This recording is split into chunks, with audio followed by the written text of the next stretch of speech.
Benefactor underwriting for this broadcast has been provided by a grant from Republic Bank. The power of red is back.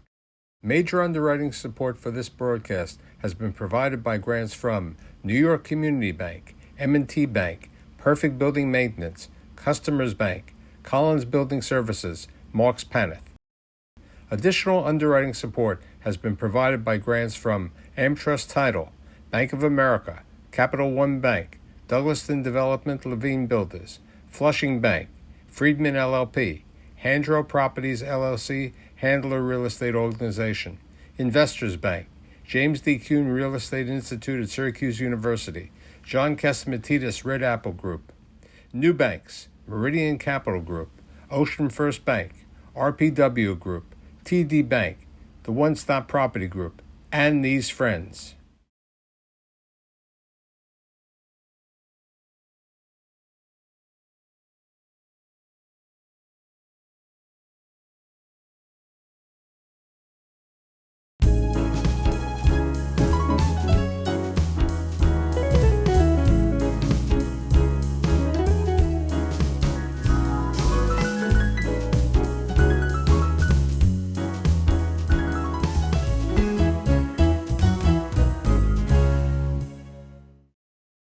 What's a visionary? A visionary has many meanings. There are very few people that I've done with over 450 life stories who are true visionaries, enablers, people who have become so much and created so much for the country and for the state. I'm very lucky to have the Dean and CEO of the NYU Langone Health and also the Dean and CEO of the Grossman School of Medicine of NYU, Robert Grossman. Thank you for being here. Pleasure to be here. So let's talk a little bit about your parents coming over and the story about your mother wanting somebody who is an American, right? Right. So my mother was, I guess they call it undocumented now. Before it was called an illegal immigrant. She came from Romania.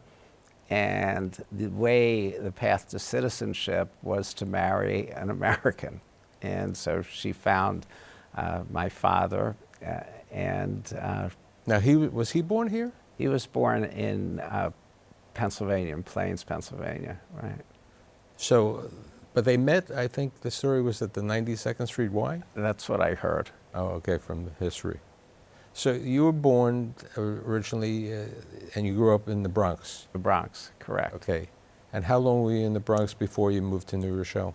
No, we moved to Mount Vernon. Oh, Mount Vernon. We lived there. I lived there till I was 7.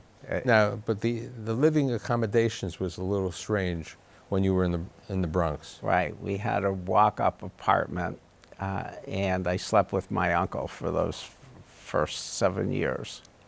And my brother slept in my parents' room, and my grandmother had another room, and we had this tiny kitchen. And it was an interesting time, you know.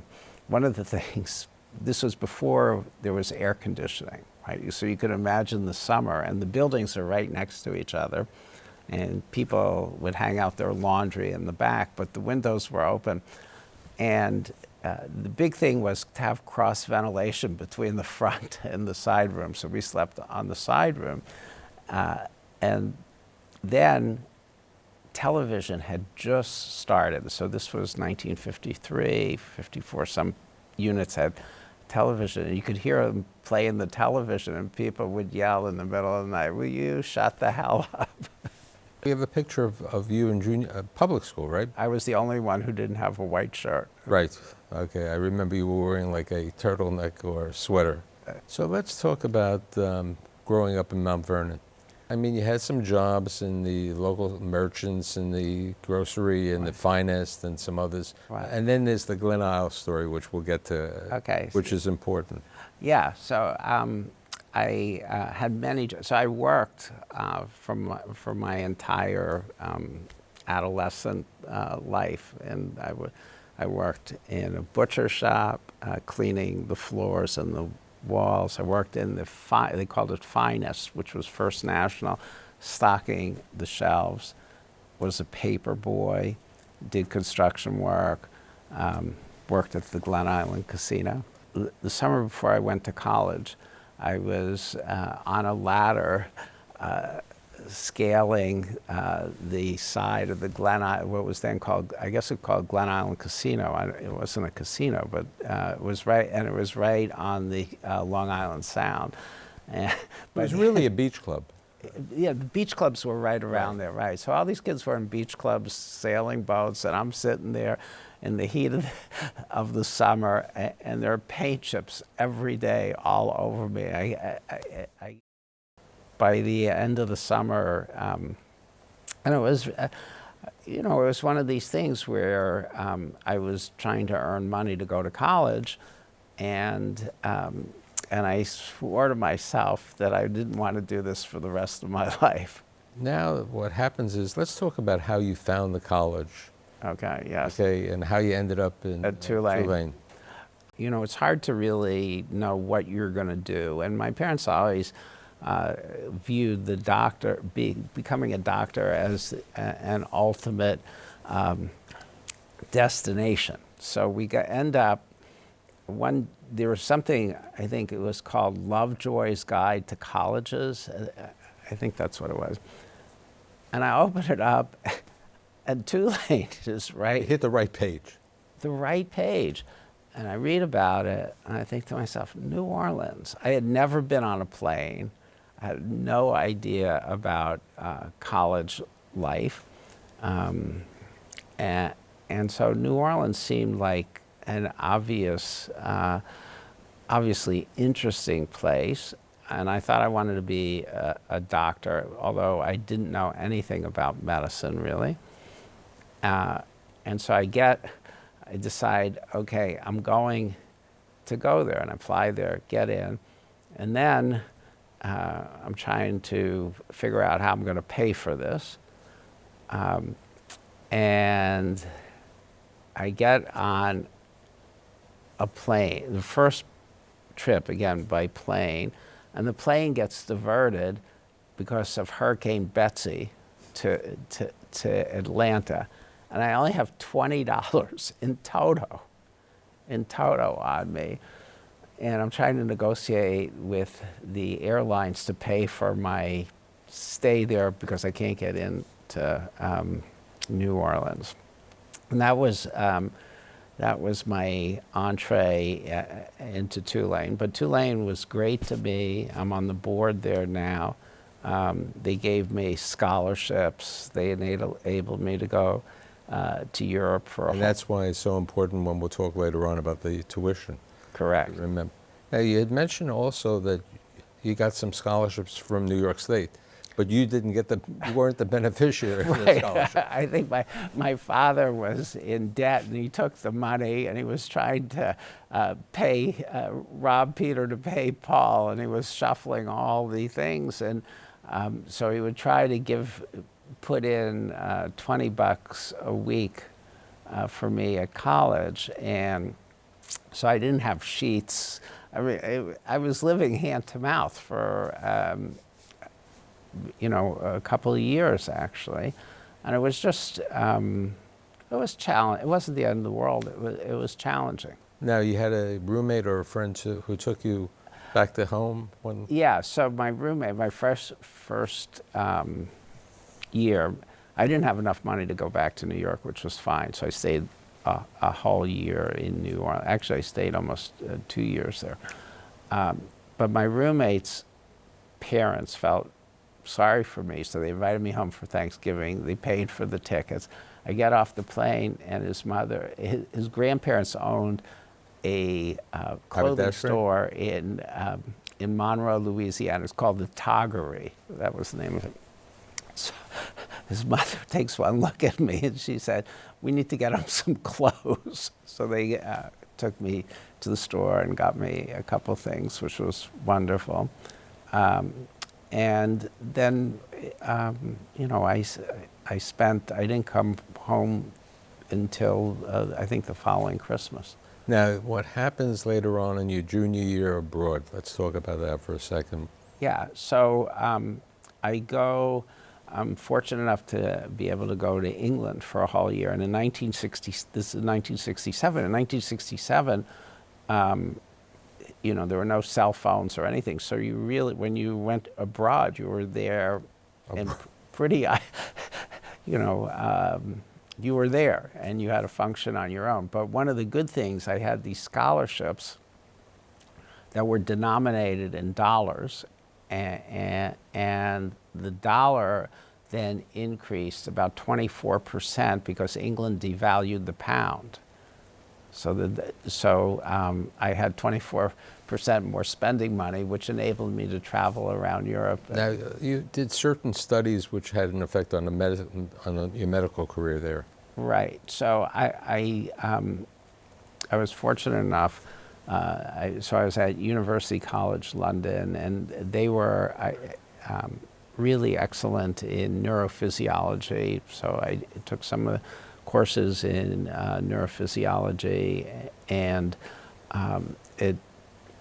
I felt it was the diseases were fascinating, and I thought I was going to go to medical school and then become a neurosurgeon. And not that I knew what a neurosurgeon really was, but at least I had an idealistic understanding of it.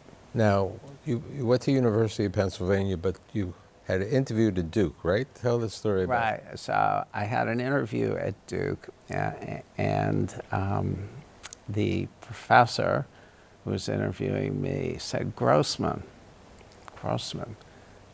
what else did you do besides study? And I said, I gave him the things that I had done.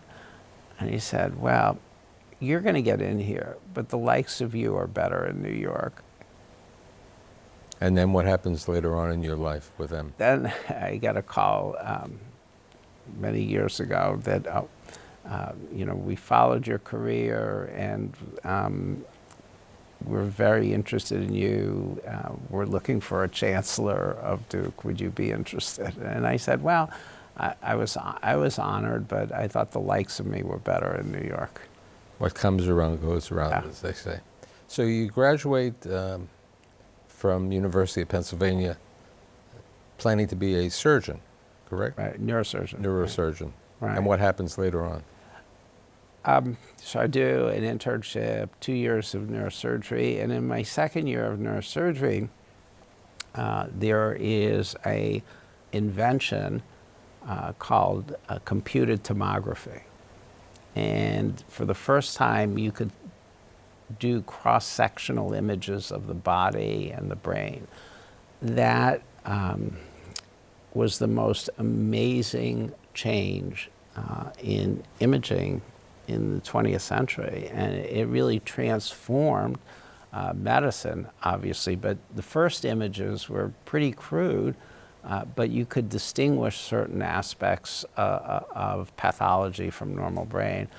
And I said to my wife, who was very supportive, I said, well, I'm going to give up neurosurgery and become a radiologist. And tell the story, neurosurgery was up here, radiology was way down here as a specialty.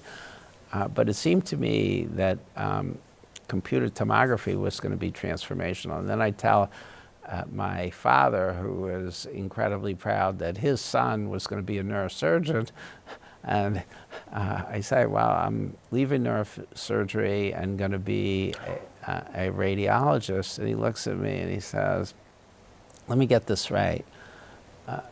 You're giving up brain surgery to take pictures? Change the world. Yeah. So you do residencies where? I did a neurosurgery residency at Penn, then I did radiology at Penn, then I go to Mass General for a neuroradiology fellowship, and then I come back to Penn. Okay, so you go to Penn. Let's talk about the Penn years, but it's really more important for me to talk about the MOU 8 years. Okay. No, Penn was a great medical school. I was fortunate to go there. Gave me a lot of opportunities. And how many years were you at Penn? Well, I was at Penn 4 years in medical school, 2 years as a neurosurgery resident, 3 years as a radiology resident, and then I finished my residency in 1979, was at Mass General from 1979 to 81, was at Penn from 81 to 2001. So what happens in 2001? Prior to 2001, NYU was in a different shape. They weren't rated as the #1 hospital in New York, okay? They had gone through a unsuccessful merger with Mount Sinai, which was totally unsuccessful for both institutions. And they had a chief of radiology who was retiring. Right. So they were looking for a new head of radiology, and it appealed to me. And you're right, it wasn't a perfect department or situation. I didn't appreciate the issues of the Sinai merger or demerger in 2000 and 2001. I was looking at the department, and I thought there was a lot of upside potential, actually. I really felt there was a lot of upside potential. They had some very good radiologists. The institution had a dean who had come in 1998 from Beth Israel in Boston. And I thought it was an opportunity to do something interesting. Now, one of the things that you were very creative was the relationship with Siemens. Let's talk about that. Right. Well, what happened was when the department needed a lot of resources, and it was an under-resourced department, and NYU at that time didn't have a lot of resources. Somebody said to me just before I arrived that we are a show site for Siemens. And I said, well, what does that mean, a show site for Siemens? He said, well, people come and look at, they had a particular piece of equipment. Siemens gives us pulse sequences, and pulse sequences are the software that drives magnetic resonance scanners. And I said, that's interesting. And, thinking about NYU in the middle of Manhattan, and I said, well, how much is this really worth to a vendor to be a show site? A show place. And so we did an RFP between Siemens and General Electric, and we got a fantastic deal, about over $100 million, and great equipment and an evergreen policy, and it was very helpful in transforming the department. It happens to be 15 years ago, I think, the investorship when you became the dean. In your speech, you spoke about 5 characteristics in enabling. Yeah, so I wrote this investiture speech where I talked about, what it would take to get us to be world class, what was world class, and it included accountability, new facilities, metricizing individuals, enabling and leadership. But I think when I gave that speech, I'm not sure people appreciated that I was serious about it. I thought many people thought it was words. But and you had a number of plans, which, people said they're nice plans, but are we ever going to raise enough money to do it? Are we ever going to raise? So I put a bogey at $2 billion to raise money, and I said we're going to build a new hospital building, and we're going to have ambulatory sites.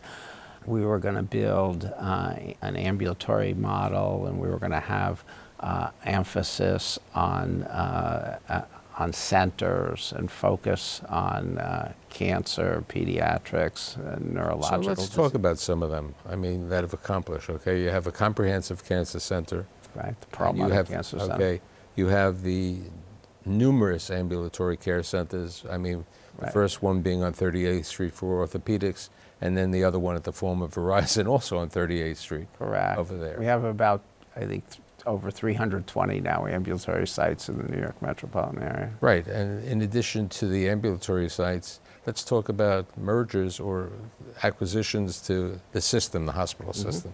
I think you had two major ones. Okay, you had the former bowling alley. I hate to say in Brooklyn, the Lutheran Medical Center, right, which has now NYU Langone Health over there, Brooklyn. Okay, which is $1 billion of improvements. Right. We invested $1 billion in Brooklyn, and it's a fantastic hospital.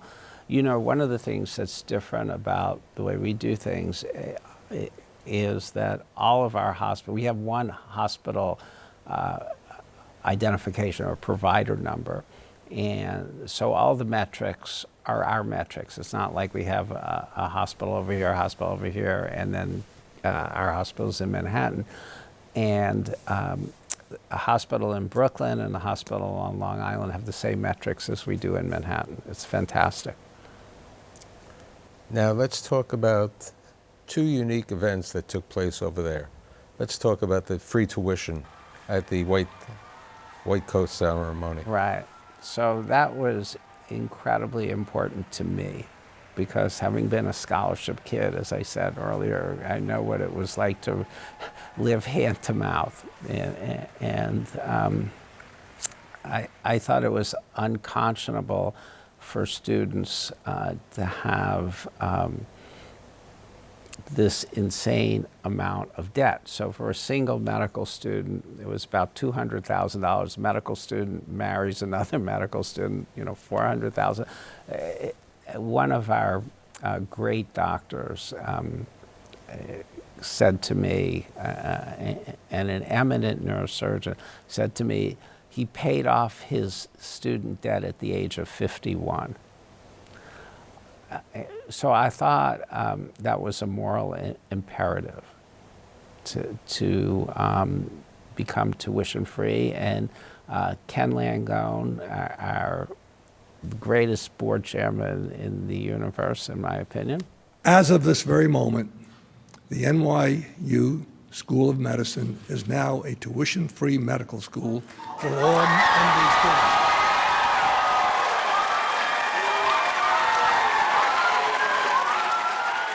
It took us 12 years. But you raised it? $650 million, yeah. Now, another thing was the Long Island Medical School. Let's talk about that. Yes. So one of the things NYU didn't do well was focus on creating primary care physicians. And maybe the education was sort of tilted towards specialists and academics. And when we took over Winthrop University Hospital, we had an opportunity to do something special. And so we created the second medical school focused on primary care, and we made that also tuition free. Now, is that a 3-year school? That's also a 3-year, that is a 3-year school. And actually, our institution this year is going to all 3-year school. Really? So all the classes next year? You have the opportunity to graduate in 3 years. We're not forcing people to graduate in 3 years. If you want to get a master's degree or whatever, you want to do research for a year, that's an opportunity as well. But it's a 3-year curriculum. So let's talk about another event that took place that surprised you at the Violet Ball when they named the school after you. Yeah, I was totally surprised, and it was funny. So the event was in honor of Ken Langone, and it was celebrating his chairmanship of our board. And the event is just really slow. And this is in the Temple of Dender. And, a lot of our trustees like events to be finished by 9 o'clock. And I'm looking and I'm saying to myself, this is never going to be finished by 9 o'clock. And about 9 o'clock or so, Ken Langone gets up, the second part of the event, and he starts talking and he's speaking about what a great country this is. And I'm saying, oh God. And I'm on the left of the stage, and I have to say I'm much more focused on finishing the thing. And then he said, and now my wife Elaine is going to say something. And I go, oh God, this isn't, I can't believe this is going on. And all of a sudden, then I see Grossman School, Robert I. Grossman School of Medicine. It was amazing. So it's a truly amazing story of the kid who grew up in the Bronx, Mount Vernon, who never was on a plane. Right. And truly is a visionary and a leader over there. Quickly, you're married 45 years. Your wife is a eye specialist. Right, cornea specialist. Cornea specialist, NIH.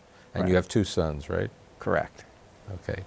Thank you so much for being here. I'm so happy to be part of the NYU family. And I hope to continue having you and other friends from NYU for many years to come. Thank you. Thank My you. pleasure.